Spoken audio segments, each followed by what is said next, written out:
সৈয়দনা দাউদ আলাইহিস সালামের জীবনী সম্পর্কে শুনবো ইনশাআল্লাহ। সৈয়দনা দাউদ আলাইহিস সালাম তিনি ছিলেন ইয়াকুব আলাইহিস সালামের পুত্র ইয়াহুদা এর বংশধর। আল্লাহ রাসূল সাল্লাল্লাহু আলাইহি ওয়াসাল্লামের পূর্বে যে দুজন নবী রাষ্ট্র ক্ষমতার অধিকারী হয়েছিলেন তার মধ্যে দাউদ আলাইহিস সালাম অন্যতম। অর্থাৎ আল্লাহ রাসূল সাল্লাল্লাহু আলাইহি ওয়াসাল্লাম, দাউদ আলাইহিস সালাম এবং দাউদ আলাইহিস সালামের সন্তান সুলাইমান আলাইহিস সালাম, ওনারা নবীও ছিলেন আবার রাষ্ট্র ক্ষমতার অধিকারীও ছিলেন। বর্তমান ফিলিস্তিন সহ ইরাক, শাম, সিরিয়ার এই যে বিস্তীর্ণ এলাকা, এই পুরো এলাকা নিয়ে তাদের রাজত্ব ছিল। এবং দাউদ আলাইহিস সালামের নেতৃত্বে এই পৃথিবীতে সর্বপ্রথম আল্লাহ তাআলার একটি অনুগত রাষ্ট্র প্রতিষ্ঠিত হয়, যেটা সীমানা ছিল আকাবা উপসাগর থেকে শুরু করে ফোরাত নদীর একেবারে পশ্চিম তীর পর্যন্ত। আল্লাহ তাআলা সাইয়েদনা দাউদ আলাইহিস সালামকে জ্ঞান, প্রজ্ঞা, বুদ্ধিমত্তা, আল্লাহ ভীতি এরকম অনেক ব্লেসিংস দিয়ে তিনি সাইয়েদনা দাউদ আলাইহিস সালামকে ধন্য করেছিলেন।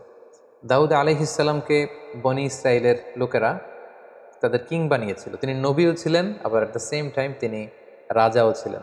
তো কিং তিনি কিভাবে হলেন?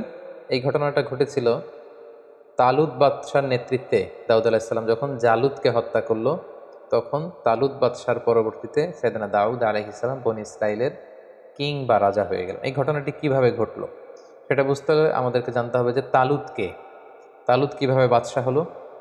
এরপর আমাদেরকে জানতে হবে যে জালুতকে, জালুতের মৃত্যু কিভাবে হলো, এবং সাইয়েদনা দাউদ আলাইহিস সালামের উত্থানটা কিভাবে হলো। এটা যদি আমাদেরকে বলতে হয় তাহলে একটু পেছনে আমাদেরকে ফিরে যেতে হবে। আমরা জানি যে সাইয়েদনা মূসা আলাইহিস সালাম তিনি যখন বনি ইসরাইলকে নিয়ে লোহিত সাগর পার হয়ে তিহ প্রান্তরে, অর্থাৎ মিশর আর ফিলিস্তিনের মাঝখানে তিহ প্রান্তর, সেখানে অবস্থান করলেন। 40 বছর তারা সেখানে থাকলো। মূসা আলাইহিস সালামের ইন্তেকালের পরে মূসা আলাইহিস সালামের ভাগিনা ইউশা ইবনে নুন তিনি বনি ইসরাইলের সবাইকে নিয়ে জেহাদ করলেন, এবং ফিলিস্তিনে তখন আমালেকারা থাকতো। আমালেকা একটা জাতিগোষ্ঠী, তাদেরকে হটিয়ে তারা ফিলিস্তিন দখল করলেন এবং সেখানেই থাকতে লাগলেন।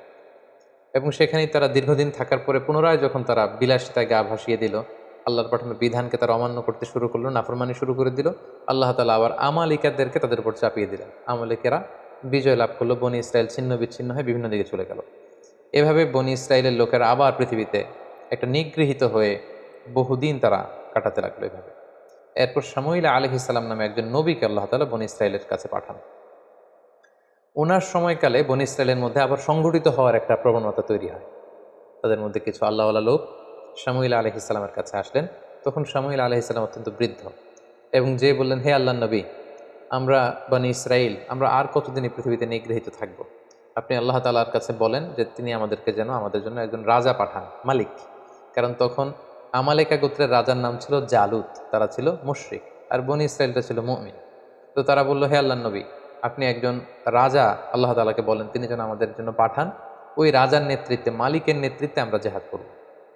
তখন শামুইল আলাইহিস সালাম বললেন, কোরআনে কিন্তু এগুলো বিস্তারিত আল্লাহ তাআলা সূরা বাকারায় 246 নম্বর আয়াত থেকে শুরু করে ধারাবাহিকভাবে 1.5 পৃষ্ঠা তিনি বর্ণনা করেছেন। আমি শুধু সার সংক্ষেপ আপনাদেরকে শোনাচ্ছি। শামুইল আলাইহিস সালাম বললেন, তোমরা জেহাদের জন্য এত পাগল হয়েছো, আল্লাহ যদি রাজা পাঠায় তখন তো মনে হয় তোমরা জেহাদ করবে না। তারা বলেন কি, আমাদের বাড়িঘর ছিল ফিলিস্তিনে, সেখান থেকে আমরা বিতাড়িত, আমাদের জন্য রাজা পাঠানো হলে জেহাদ করব না? মানে অবশ্যই করব। তখন আল্লাহ তাআলা বনি ইসরাইলের মধ্য থেকে একজন যুবককে রাজা হিসেবে নির্ধারণ করলেন, তার নাম ছিল তালুত। তাহলে এই প্রথমে আমরা জানতে পারলাম তালুতকে।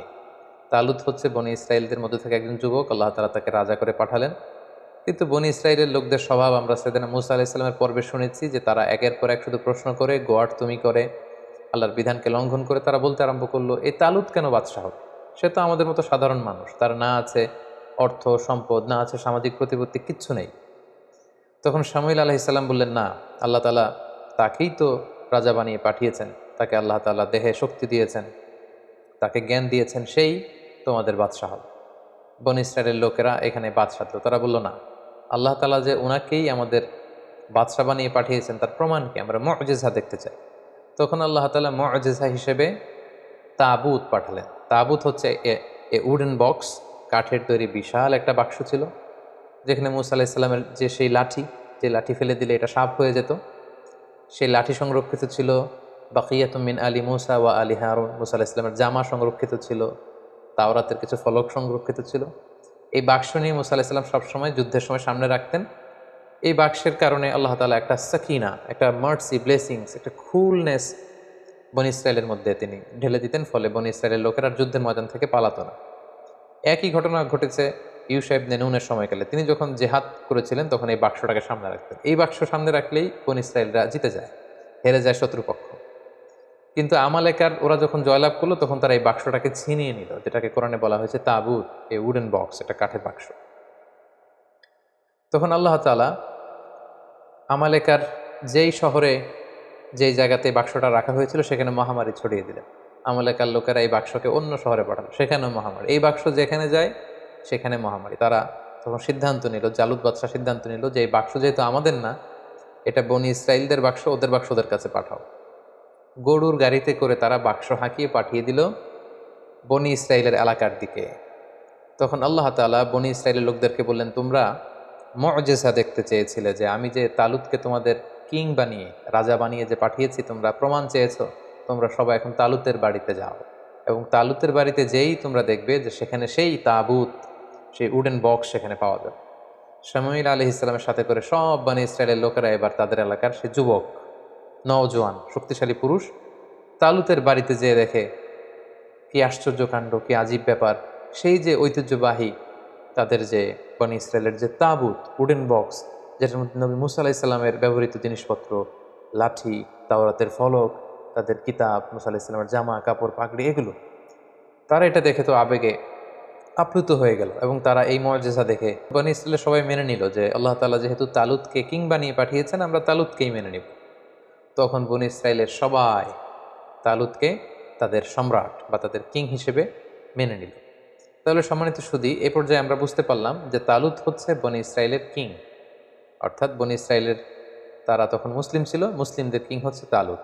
আর তাদের বিপরীতে ফিলিস্তিনে যে জনগোষ্ঠীটা ছিল, মুশরিক একটা জনগোষ্ঠী, তাদের নাম ছিল আমালিকা। এই আমালিকার কিংয়ের নাম ছিল জালুত। তাহলে আমরা দুইটা ক্যারেক্টার পেলাম, এক হচ্ছে তালুত আর জালুত।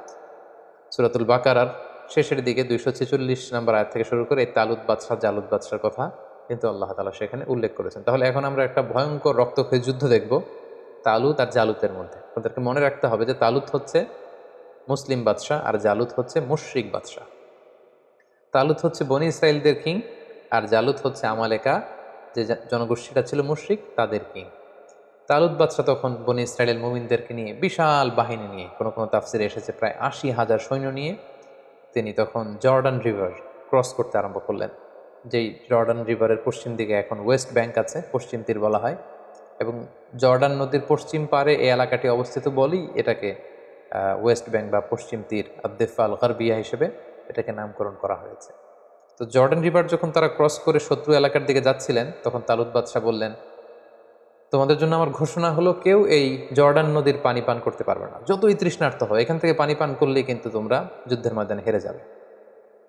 তবে তৃষ্ণার কারণে, আউট অফ থার্স্টি, তোমরা যদি তৃষ্ণার্ত হও তাহলে 1 অঞ্জলি বা 2 অঞ্জলি হয়তো তোমরা খেতে পারো, কিন্তু ঘট ঘট করে বালতির পর বালতি, জগের পর জগ কিন্তু পানি সংরক্ষণ করা যাবে না, খাওয়া যাবে না। কিন্তু ওনার সাথে থাকা হাজার হাজার সৈন্য ফিতনায় পড়ে গেল, পরীক্ষায় পড়ে গেল। প্রচণ্ড গরমে, তাপ দাহে, তৃষ্ণায় ওরা পানি খেতে শুরু করলো, ফলে কেউই আর ওই পারে যেতে পারলো না, অল্প কয়েক হাজার সৈন্য ছাড়া। এবার এই অল্প কয়েক হাজার সৈন্য নিয়েই মুসলিম বাদশাহ তালুত তিনি দাঁড়ালেন। তার বিপরীতে আমালেকার হাজার হাজার সৈন্যদের সামনে জালুত বাদশাহ দাঁড়িয়ে আছে হাতির উপর। এবার মুশরিকদের এই বিশাল ব্যাটালিয়ন দেখে মুসলিম বাদশাহ তালুতের যে কয়েক হাজার সৈনিক যারা জর্ডান নদী ক্রস করে আসতে পেরেছে, তারা বলতে আরম্ভ করলো, এত বিশাল বাহিনীর সামনে আমরা কি করে যুদ্ধ করব। তখন তালুত বললেন যে সংখ্যা দিয়ে মুমিনদের সফলতা নির্ধারিত হয় না, বরং কামিং ফিআতিন কলিলাতিন গলাবাত ফিআতান কাসীরাতান বিইذনিল্লাহ। এই পৃথিবীতে কত অল্প সংখ্যক লোক আছে যারা বিশাল সংখ্যক লোককে হারিয়ে বিজয়ের পতাকা তারা হাতে ধরেছে। তোমাদের যদি হিম্মত থাকে, যদি মনোবল থাকে, তোমরা অবশ্যই জয়লাভ করবে। সেখানেও অনেক লোক যুদ্ধে অংশগ্রহণ করতে পারলো না। কোনো কোনো ঐতিহাসিকগণ বলেন যে মাত্র 313 জন সৈন্য নিয়ে তালুত বাদশাহ আল্লাহর নামে জালুত বাদশার দিকে ছুটতে আরম্ভ করলেন, এবং সেই মুহূর্তে তিনি ঘোষণা দিয়েছিলেন যে মুশরিকদের রাজা জালুতকে যে হত্যা করবে সেই আমার পরে বনী ইসরায়েলের কিং হবে, এবং আমার মেয়েকে আমি তার সাথে বিবাহ দিব। সাইয়েদনা দাউদ আলাইহিস সালামের বাবা ছিল তালুত বাদশার একজন সেনাপতি, এবং দাউদ আলাইহিসসালামের বাবা তার 10 ছেলে, কোনো বর্ণনায় 11 ছেলেকে নিয়ে যুদ্ধে এসেছিল। এর মধ্যে সবচেয়ে তরুণ যুবক ছিল দাউদ আলাইহিসসালাম। তিনি আল্লাহর নামে, কোনো কোনো বর্ণনায় এসেছে ইসরায়েলি বর্ণনায় যে তিনি আল্লাহর নামে তীর মেরেছিলেন, কোনো কোনো বর্ণনায় এসেছে পাথর নিক্ষেপ করেছিলেন। উনার সেই তীর অথবা পাথর জালুদ বাদশার কপালের মধ্যে লেগে জালুদ বাদশাহ ছিটকে পড়ল হাতির উপর থেকে, এবং মুশরিকদের শিবিরে একটা মানে ভীত সন্ত্রস্ত পরিস্থিতি তৈরি হলো, এবং তালুত বাদশাহ যে কয়েকজন সৈনিক সাথে ছিল তারা হামলে পড়ল, এবং জালুত নিহত হওয়ার মধ্য দিয়ে মুসলিমরা সেখানে জয়লাভ করলো। তালুত বাদশাহ জয়লাভ করলো। ফাকাতালা দাউদু জালুতা, সরাসরি আল্লাহ তাআলা কোরআনে উল্লেখ করেছেন যে দাউদ নিজে আলাইহিস সালাম নিজে তিনি জালুত বাদশাকে কিন্তু সেই যুদ্ধে হত্যা করেছেন বা পরাজিত করেছেন। এবং যেহেতু এই যুদ্ধে আমালেকারা পরবর্তীতে পরাজিত হলো, তালুত বাদশাহ জয়লাভ করলেন, এবং তালুত বাদশার যুদ্ধের আগের ঘোষণা অনুযায়ী তিনি তার মেয়েকে দাউদ আলাইহিস সালামের সাথে বিবাহ দিলেন, এবং ওনার পরবর্তীতে কিং হিসেবে দাউদ আলাইহিস সালাম নির্বাচিত হলেন। যেহেতু জালুত বাদশাকে তিনি হত্যা করেছেন, ফলে বনী ইসরায়েলের সবাই যখন এই ঘটনা শুনতে পারলো, তখন দাউদ আলাইহিস সালামের জয় জয়কার। তিনি এক অবিসংবাদিত নেতা হিসেবে বনী ইসরায়েলদের মধ্যে আবির্ভূত হলেন। সম্মানিত শুধু এই ছিল জালুত বাদশার পরাজয়, তালুত বাদশাহ কিভাবে নির্ধারিত হলেন, এবং তালুত বাদশার সৈনিক হিসেবে দাউদ আলাইহিসসালাম কিভাবে বীর দর্পে সাহসিকতার সাথে জালুত বাদশাকে পরাজিত করে বিজয়ের পতাকা তিনি হাতে নিয়েছিলেন।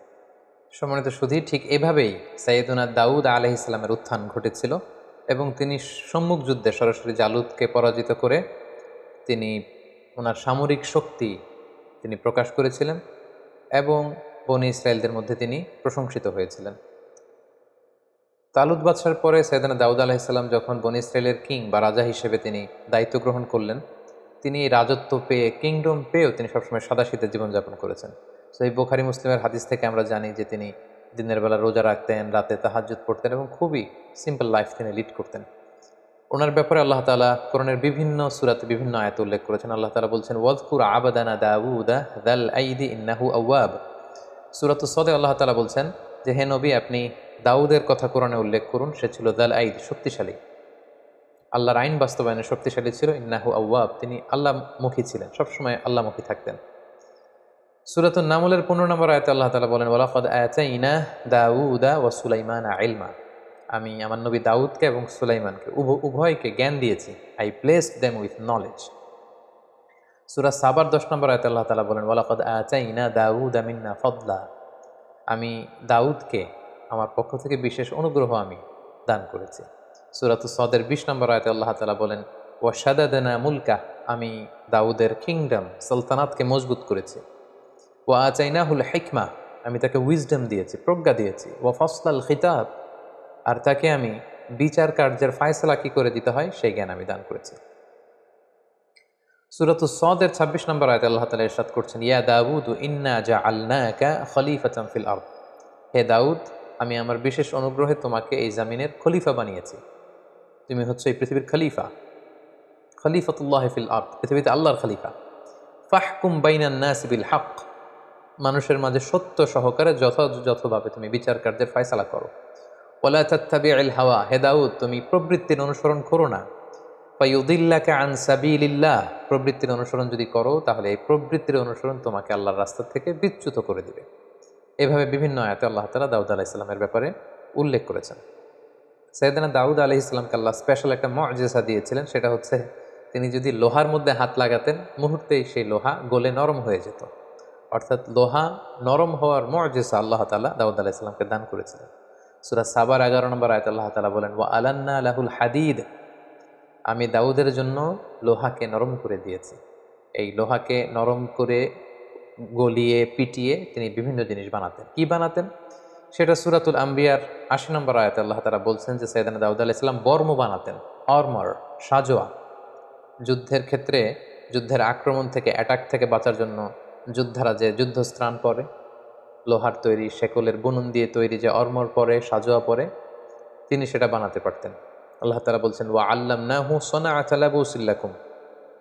আমি দাউদকে কি করে যুদ্ধের পোশাক বর্ম বানাতে হয় সেটা শিখিয়েছি। লিতুহসিনাকুম মিন বাসিকুম, যাতে করে এই বর্ম পরার কারণে যুদ্ধের ময়দানে আঘাত থেকে তোমরা বাঁচতে পারো। সৈয়দনা দাউদ আলাইহিস সালামের একটি বিশেষ গুণ ছিল যে তিনি নিজ হাতে উপার্জন করতেন। এত বড় রাজত্ব পেয়েও, এত বড় কিংডম পেয়েও কিন্তু তিনি সাদাসিধে জীবনযাপন করেছেন। সহিহ বুখারীর 2072 নম্বর হাদিসে আল্লাহ রাসূল সাল্লাল্লাহু আলাইহি ওয়াসাল্লাম বলেন, ওয়া ইন্না নাবিয়াল্লাহি দাউদ আলাইহিস সালাম কানা ইয়াকুলু মিন আমালি ইয়াদিহি। আল্লাহ নবী দাউদ আলাইহিস সালাম নিজ হাতে উপার্জিত অর্থ থেকে জীবন ধারণ করতেন। ভেরি সিম্পল লাইফ লিডিং তিনি করতেন। সবচেয়ে মজার ব্যাপার হচ্ছে নবীদের মধ্যে সবচাইতে সুরেলা কণ্ঠের অধিকারী কিন্তু ছিলেন সৈয়দনা দাউদ আলাইহিস সালাম। মানে যখন ওনার উপর কিন্তু নাজিল হয়েছিল 4টা যে মেজর মৌলিক আসমানি কিতাব, জাবুর কিতাবটি আল্লাহ তাআলা দাউদ আলাইহিস সালামের প্রতি নাজিল করেছেন, এবং তিনি যখন আকাবা উপসাগরের তীরে বসে জাবুর কিতাব তেলাওয়াত করতেন, আকাশের পাখিগুলো ড্রপ করে নিচে নেমে যেত, তার চারদিকে প্যারেড করতে থাকতো, ঘেরাও দিয়ে থাকতো। সাগরের মাছগুলো সাগর ছেড়ে দিয়ে কিনারায় চলে আসতো। ওনার তাসবির সাথে সাথে পাহাড়গুলো, পাখিগুলো সব কিছু তাসবিহ পড়তে থাকতো। সুবহানাল্লাহি ওয়া বিহামদিহি। আল্লাহ তাআলা সূরা নিসার 163 নম্বর আয়াতে বলছেন, ওয়া আতাইনা দাউদা জাবুরা, আমি দাউদকে জাবুর কিতাব দান করেছি। সূরাতুল আম্বিয়ার 79 নম্বর আয়াতে আল্লাহ তাআলা বলেন, ওয়া সাখখারনা মা দাউদ আল জিবাল ইউসাব্বিহনা ওয়াত তাইর, আমি পাহাড়কে দাউদের জন্য বশীভূত করেছি। সে যখন তাসবিহ পড়তো, জাবুর পড়তো, পাহাড়ও পড়তো, পাখিরাও তাসবিহ পড়তো। সূরা সদের 18 এবং 19 নম্বর আয়াতে আল্লাহ তাআলা বলেন, ইন্না সাখখারনাল জিবালা মাআহু ইউসাব্বিহনা বিল আশি ওয়াল ইশরাক, পাহাড়কে আমি দাউদের জন্য বশীভূত করেছি। সকাল সন্ধ্যা সে যখন তেলাওয়াত করতো, পাহাড়ও তাসবিহ পড়তো। ওয়াত তাইরা মাহশুরা, পাখিগুলো এসে ওনার চারদিকে ভিড় জমাতো। কুল্লুল্লাহু আওয়াব, সব কিছু আল্লাহ তাআলার তাসবিহ পড়তো। এবং দাউদ আলাইহিস সালামের কণ্ঠ যে অত্যন্ত সুন্দর ছিল, মেলোডিয়াস ভয়েস ছিল, এটা বিশ্বনবী সাল্লাল্লাহু আলাইহি ওয়াসাল্লাম উল্লেখ করেছেন। সহিহ মুসলিমের 793 নম্বর হাদিসে একটি ঘটনা এসেছে যে আবু মুসা আল আশআরী রাদিয়াল্লাহু তাআলা আনহু সাহাবাদের মধ্যে খুব সুরেলা কণ্ঠের অধিকারী ছিলেন। তো উনি একবার রাতে ঘরে বসে কোরআন তেলাওয়াত করছেন, আল্লাহ রাসূল সাল্লাল্লাহু আলাইহি ওয়াসাল্লাম ওনার ঘরের পাশ দিয়ে যাচ্ছিলেন। তিনি হঠাৎ দাঁড়িয়ে দীর্ঘ সময় কোরআন তেলাওয়াত শুনলেন। তারপর দিন ফজরের পরে তিনি আবু মুসা আল আশআরী রাদিয়াল্লাহু তাআলা আনহুকে বললেন, হ্যাঁ আবু মুসা, তুমি কি জানো গত রাতে আমি তোমার ঘরের পাশে দাঁড়িয়ে তোমার কণ্ঠের কোরআন তেলাওয়াত শুনেছি। ইয়া আবা মুসা লাকাদ উতিতা মিজমারান মিন মাজামিরি আলি দাউদ, দাউদ আলাইহিস সালামের বংশে বা দাউদ আলাইহিস সালামের কণ্ঠে আল্লাহ যে সুরের ঝংকার দিয়েছেন, এই উম্মতের মধ্যে তোমার কণ্ঠে আল্লাহ তাআলা সেই সুরের ঝংকার ঢেলে দিয়েছে। সুবহানাল্লাহি ওয়া বিহামদিহি। সহিহ মুসলিমের হাদিস থেকে বোঝা যায় যে দাউদ আলাইহিস সালামের কণ্ঠ যে অসাধারণ ছিল, এটা রাসূল সাল্লাল্লাহু আলাইহি ওয়াসাল্লাম স্বীকৃতি দিয়েছেন। আল্লাহর নবী সাইয়েদনা দাউদ আলাইহিস সালাম তিনি আকাবা উপসাগরের তীরে বসে ওনার উপর নাজিল হওয়া জাবুর কিতাব তিনি শনিবারে তেলাওয়াত করতেন। এবং আমরা জানি শনিবারটি হচ্ছে ইহুদিদের কাছে অত্যন্ত পবিত্র দিন। এজন্য সাইয়েদনা দাউদ আলাইহিস সালাম যখন শনিবারে জাবুর কিতাব তেলাওয়াত করতেন আকাবা উপসাগরের তীরে বসে, সাগরের মাছগুলো তখন এই তেলাওয়াত শুনবার জন্য তীরে চলে আসতো, সাগর ছেড়ে দিয়ে ডাঙ্গার কাছাকাছি চলে আসতো। এজন্য আল্লাহ তাআলা সে এলাকাতে ঘোষণা দিলেন যে শনিবারে মাছ ধরা নিষেধ, শনিবারে কেউ মাছ ধরতে পারবে না। সপ্তাহের বাকি 6টি দিন তোমরা মাছ শিকার করতে পারবে, কিন্তু শনিবারে কেউ মাছ শিকার করতে পারবে না। দাউদ আলাইহিস সালামের কওমের লোকেরা তারা কৌশল করলো, তারা শনিবারে কেউই মাছ ধরতো না, বরং মাছগুলো যখন আসতো তারা সাগরের মধ্যে বেড়ি দিয়ে রাখতো, বাঁধ দিয়ে রাখতো, যাতে করে মাছগুলো আবার ফিরে যেতে না পারে। তারা রবিবারে যে এসে মাছগুলো ধরতো। সবাই বলতে আরম্ভ করলো, কেন এই মাছগুলো ধরছো? তারা তখন উত্তরে বলতো, কৌশল করে বলতো যে আল্লাহ তাআলা তো শনিবারে মাছ ধরা নিষেধ করেছেন, আমরা তো শনিবারে ধরছি না, আমরা মাছ ধরছি রবিবারে। তাদের এই কৌশলের কারণে আল্লাহ তাআলা তাদের প্রতি রাগান্বিত হয়ে ঘোষণা দিলেন, খুনু কিরাদাতান খাসিইন, তোমরা আমার এই বিধান, আমার এই নির্দেশনা, আমার এই আদেশকে লঙ্ঘন করার কারণে অভিশপ্ত বানর হয়ে যাও। ফলে তারা বানর হয়ে গেল। তার মানে দাউদ আলাইহিস সালামের কওমের মধ্যে থেকে যারা আল্লাহ তাআলার এই বিধানটি অমান্য করেছিল, তাদেরকে কিন্তু আল্লাহ তাআলা অভিশপ্ত বানরে রূপান্তরিত করেছিলেন। আল্লাহর নবী দাউদ আলাইহিস সালাম তিনি একদিন অন্তর অন্তর সিয়াম পালন করতেন, যেটি সুনানে নাসাইর 2388 নম্বর হাদিসে উল্লেখ রয়েছে। আল্লাহ রাসূল সাল্লাল্লাহু আলাইহি ওয়াসাল্লাম বলেছেন যে আফদলুস সিয়াম সিয়ামু দাউদ, রোজার মধ্যে পৃথিবীতে শ্রেষ্ঠ রোজা হচ্ছে দাউদ নবীর রোজা। কারণ কানা ইয়াসুম ইয়াওমান ওয়া ইউফতিরু ইয়াওমান, তিনি একদিন রোজা রাখতেন, তারপর দিন রাখতেন না, এরপরের দিন আবার রাখতেন, তারপরের দিন আবার রাখতেন না। সুবহানাল্লাহ। তিনি এভাবে সারা জীবন একদিন অন্তর অন্তর রোজা রেখেছেন। সাইয়েদনা দাউদ আলাইহিস সালামের ব্যাপারে হাদিসে একটি চমৎকার ঘটনা উল্লেখ রয়েছে। সেখানে আমরা জানতে পারি যে সাইয়েদনা আদম আলাইহিস সালাম, আমাদের আদি পিতা, দাউদ আলাইহিস সালামের প্রতি খুশি হয়ে উনি ওনার নিজের জীবনের 40 বছর দাউদ আলাইহিসসালামকে দান করেছিলেন। ঘটনাটি কেমন ছিল? আল্লাহ তাআলা যখন আদম আলাইহিসসালামকে তৈরি করলেন, আদম আলাইহিসসালামের পিঠে আল্লাহ তাআলা মাসেহ করলেন, সেখান থেকে হাজার হাজার লক্ষ লক্ষ মানুষ ছড়িয়ে পড়ল। তখন আদম আলাইহিসসালাম জিজ্ঞেস করলেন, আল্লাহ এরা কারা? আল্লাহ তাআলা বললেন, এরাই হবে তোমার বংশধর পৃথিবীতে। তাদের মধ্য থেকে একজনের চেহারা খুব জ্বলজ্বল করছিল। সাইয়েদনা আদম আলাইহিসসালাম বললেন, আল্লাহ একে? আল্লাহ তাআলা বললেন, ইনি হচ্ছে তোমার সন্তান দাউদ। তো আদম আলাইহিসসালাম বললেন, কামা আমরু, এই দাউদের বয়স কত? আল্লাহ তাআলা বললেন, সিত্তুনা সানা। এত সুন্দর সন্তান, তার মাত্র 60 বছর বয়স, তাকে আমার বয়স থেকে আপনি আরো 40 বছর দিয়ে দিন। আল্লাহ তাআলা বললেন, ঠিক আছে আদম, তোমার বয়স থেকে আমি 40 বছর দাউদকে দিয়ে দিলাম। সাইয়েদনা দাউদ আলাইহিসসালামের মোট বয়স ছিল 60, আদম আলাইহিসসালাম দিলেন 40। তিনি পৃথিবীতে 100 বছর বেঁচে ছিলেন। তো সাইয়েদনা আদম আলাইহিসসালাম যেহেতু 40 বছর তিনি দান করে দিয়েছেন, ওনার যে মৃত্যু নির্ধারিত সময় তার ঠিক 40 বছর আগে মালাকুল মাউত, মৃত্যুর ফেরেশতা, যাকে আমরা আজরাইল আলাইহিসসালাম বলি, উনি চলে এসেছেন। এসে বললেন যে, হে আদম আলাইহিসসালাম, আপনার মৃত্যুর সময় হয়েছে, আমি আপনার রূহ কবজ করতে এসেছি। আদম আলাইহিসসালাম বললেন, না তো, আল্লাহ তাআলা তো আমাকে বলেছেন যে আমি 1000 বছর বেঁচে থাকবো, এখনও তো আমার 40 বছর বাকি। মালাকুল মাউত বললেন যে, না, ঠিকই আপনার 1000 বছর ছিল, কিন্তু আপনি সে রুহের জগতে আপনার সন্তান দাউদকে দেখে এতটাই খুশি হয়েছিলেন, তখন আপনার নিজের হায়াত থেকে, জীবন থেকে আপনি 40 বছর দান করে ফেলেছিলেন। আদম আলাইহিসসালাম বললেন, না তো, আমি তো কাউকে দান করিনি। আসলে আদম আলাইহিসসালাম তখন এটা ভুলে গিয়েছেন, তিনি অস্বীকার করলেন, বললেন, না, আমি কাউকে আমার হায়াত থেকে, আমার জীবন থেকে কিছুই দান করিনি। হাদিসে এসেছে যে ফাজাহাদা আদম ফাজাহাদাত যুররিয়াতু, আদম আলাইহিস সালাম তখন অস্বীকার করলেন, ফলে আমরাও অনেক কিছু ভুলে যাই আর অস্বীকার করি। ফানাসিয়াত যুররিয়াতুহু, আদম আলাইহিস সালাম ভুলে গিয়েছেন, আমরাও ভুলে যাই। তিনি অস্বীকার করেছেন, আমরাও মাঝে মাঝে অস্বীকার করি। তিনি এই জায়গায় ভুল করে ফেলেছেন, খেয়াল রাখতে পারেননি, আমরাও এরকম ভুল করে ফেলি, খেয়াল রাখতে পারেনি। সাইয়েদনা আদম আলাইহিস সালাম কর্তৃক সাইয়েদনা দাউদ আলাইহিস সালামকে এই অতিরিক্ত 40 বছর দান করে দেয়া, এবং পরবর্তীতে মালাকুল মাউত যখন তিনি এসেছিলেন তার কাছে অস্বীকৃতি জানানো ব্যাপারে যে চমকপ্রদ হাদিসটি, এটি সুনানে তিরমিজির 3086 নম্বর হাদিসে উল্লেখিত হয়েছে। সম্মানিত সুধী, এ পর্যায়ে আমরা সাইয়েদনা দাউদ আলাইহিস সালামের জীবনী থেকে আমাদের জন্য কি কি শিক্ষা রয়েছে, লাইফ লেসন রয়েছে, আমরা সেগুলো নিয়ে আলোচনা করব। প্রথম যে শিক্ষাটা আমরা দাউদ আলাইহিস সালামের জীবনী থেকে পাই, সেটা হচ্ছে নবীরা সাহসী হয়, বীর হয়, দে আর ব্রেভ। পৃথিবীর সকল নবীরা সাহসী ছিলেন।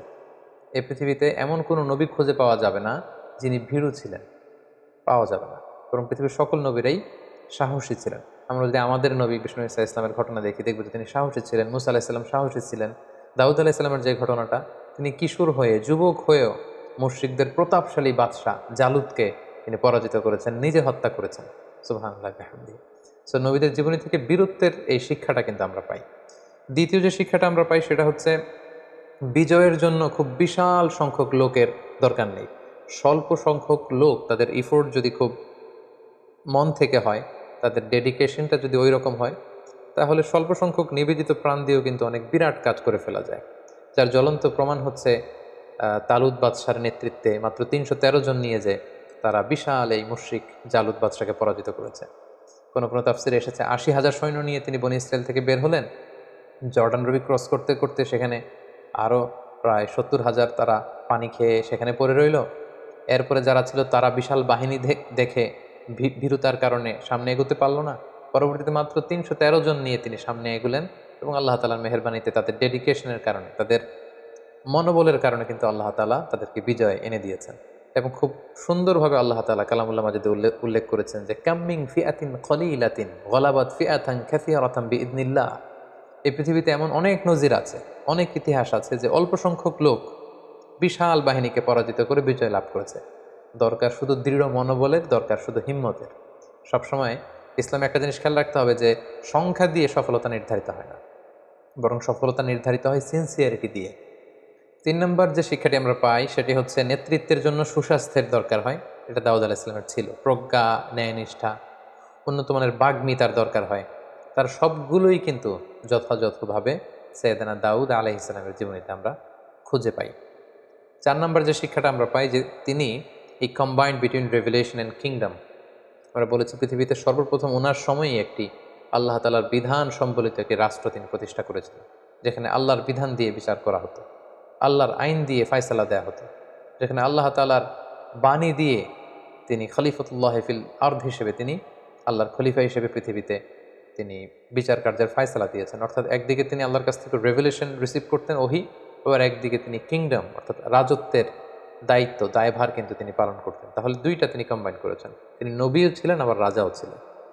তার মানে বোঝা যায় ধার্মিকতা এটা দেশ পরিচালনার জন্য, এটা নেতৃত্বের জন্য, এটা সোশ্যাল লিডারশিপ, এটা পলিটিক্যাল লিডারশিপের ক্ষেত্রে কোনো বাধা নয়, বরং নবীরাই কিন্তু সে নমুনা আমাদের জন্য দেখিয়ে গিয়েছেন।